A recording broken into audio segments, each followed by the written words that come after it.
Valorizzare il territorio, far conoscere il Veneto in tutte le sue peculiarità, fare crescere il sistema delle professionalità e delle maestranze. In sintesi, veicolare il vero Veneto nei film, nelle fiction, nei documentari, al di là degli stereotipi del passato. Perché il Veneto, che nella filmografia è rimasto ancorato ai vizi ritratti da Pietro Germi in Signore e Signori, è una regione aperta, positiva, dedita al lavoro e alla solidarietà. Parola di Cristiano Corazzari, l'assessore regionale alla cultura, artefice della nascita di Veneto Film Commission, da oggi operativa e con una propria personalità giuridica.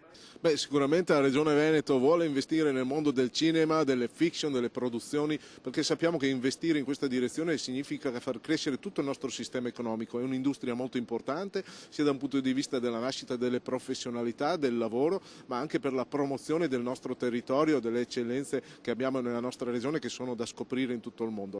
La Film Commission sarà fondamentale perché avrà un ruolo per attrarre produzioni internazionali in Veneto, per far conoscere i palcoscenici naturali che sono vanto del Veneto nel mondo, ma che ancora oggi non sono trasmesse e comunicate.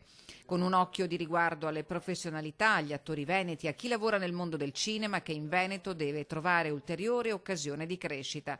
Fare sistema, fare rete sono le parole d'ordine di Fondazione Veneto Film Commission. Valorizzare le risorse locali, qui parliamo anche di formazione di attori, di registi, insomma, quindi con dei corsi professionali ad hoc e oltre ad aiutare le imprese locali, portare dall'estero le grandi produzioni.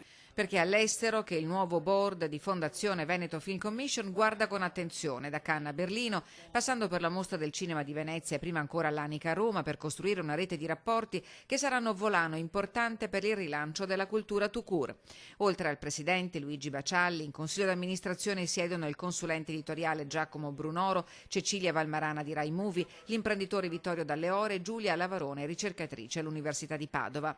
A sostegno delle produzioni cinematografiche la Regione ha destinato 5 milioni di fondi comunitari. Approvato anche il primo bando che mette a disposizione 1.350.000 euro per sostenere fiction e animazione, 150.000 euro per la produzione di documentari e cortometraggi.